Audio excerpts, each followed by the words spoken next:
Monsieur le président, madame la ministre, chers collègues, les grands oubliés de la mission culture du projet de loi de finances 2021 sont les artistes-auteurs.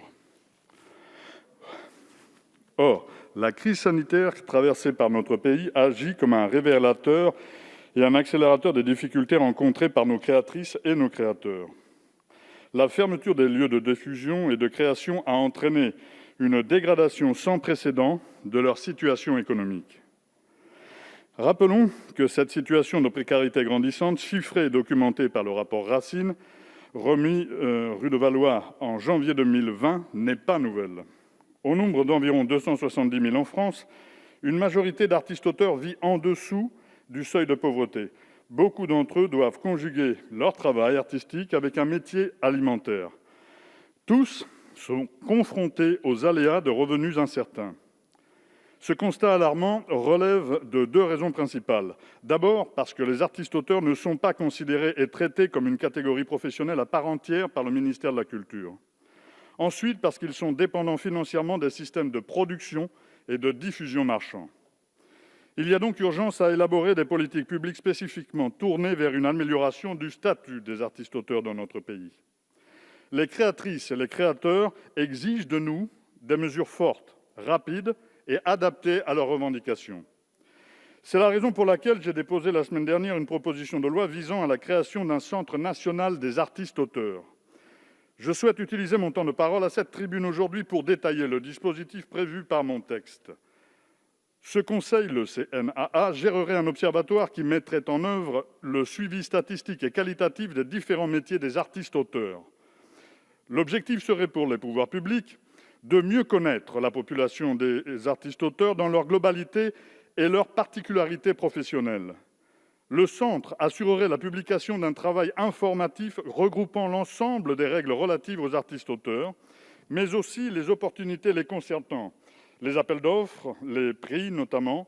Le but serait de créer un outil de référence nationale à destination des artistes-auteurs eux-mêmes, de l'administration publique et de leurs partenaires économiques.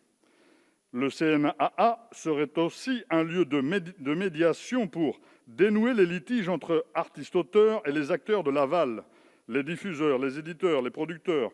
Il administrerait un pôle de négociation collective afin d'organiser le dialogue social entre les représentants des organisations professionnelles d'artistes-auteurs et ceux qui représentent le circuit de diffusion. Ainsi, des accords collectifs pourraient être adoptés et rendus obligatoires par Madame la ministre de la Culture. Ma proposition prévoit également un dispositif de lutte contre les inégalités parmi les artistes-auteurs en prenant en compte le sexe, la géographie, les origines sociales des créatrices et des créateurs.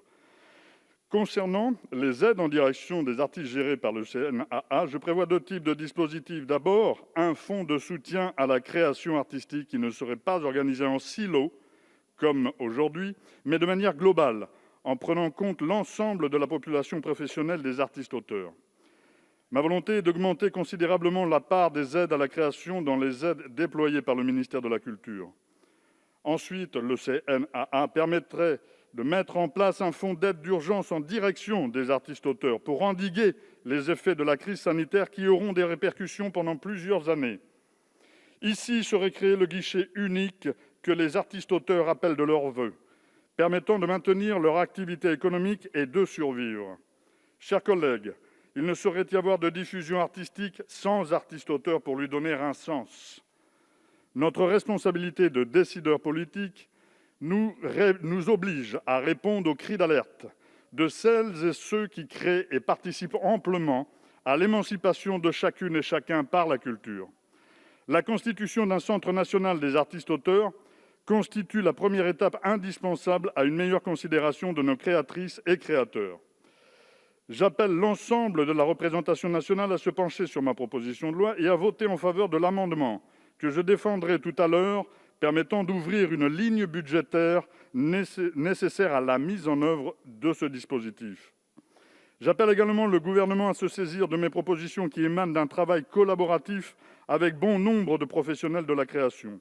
D'où qu'elles viennent, les initiatives en faveur de nos artistes-auteurs sont d'une absolue nécessité. Je vous remercie.